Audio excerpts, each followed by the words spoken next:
reset functions.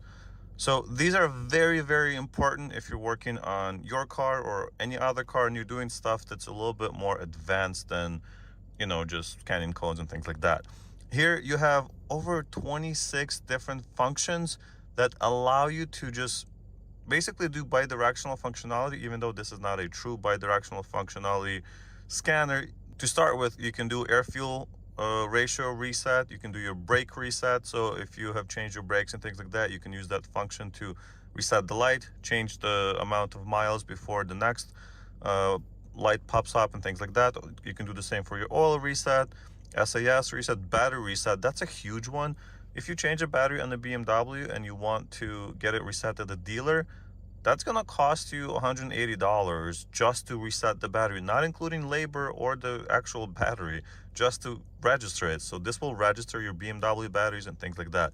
You can also do ABS bleed. So hey, if you're changing the brake fluid, you need this function. You can't do it without it. Especially another item here is an electronic throttle relearn. So if you change the intake manifold or the throttle module, whatever it's called, you will have to relearn it, otherwise it's not going to work. Same thing for TPMS reset.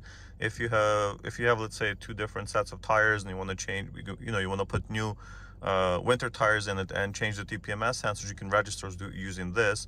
AC relearn, I haven't used that one before, but obviously that's needed. AD blue, this is I believe for Mercedes. AFS coolant bleed's really cool.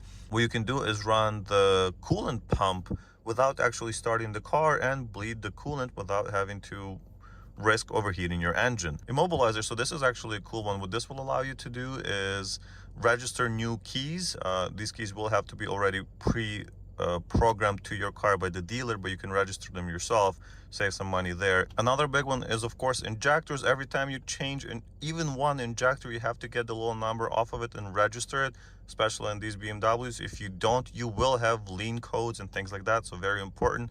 You can change the language, I think that's of the actual car. You can change the language on the car. If you know, import a car or something like that, you can do that. Seat calibrations, very cool. Stop and start reset, hey, that's a really nice one. If you hate that your car, you know, every time you start the car it turns it on, you can turn that off and leave it off by default, which is awesome.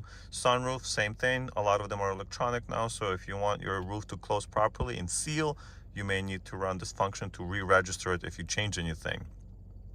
Of course, there's a couple other ones like tire reset. Windows calibration doesn't sound like something you would need, but I've actually done a video on this. When I got my Z4, the one I'm sitting in right now, window wouldn't close all the way and it would leave about an inch letting water in, which is obviously a big problem.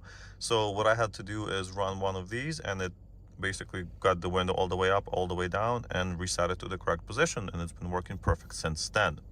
Anyway, I'm not going to show these specifically, but if you guys want to see any of these functions performed, leave those comments down below and I will try to make a video about the specific item, because obviously I can spend 10 minutes on each one of these and this video would be 4 hours long if I had to do that.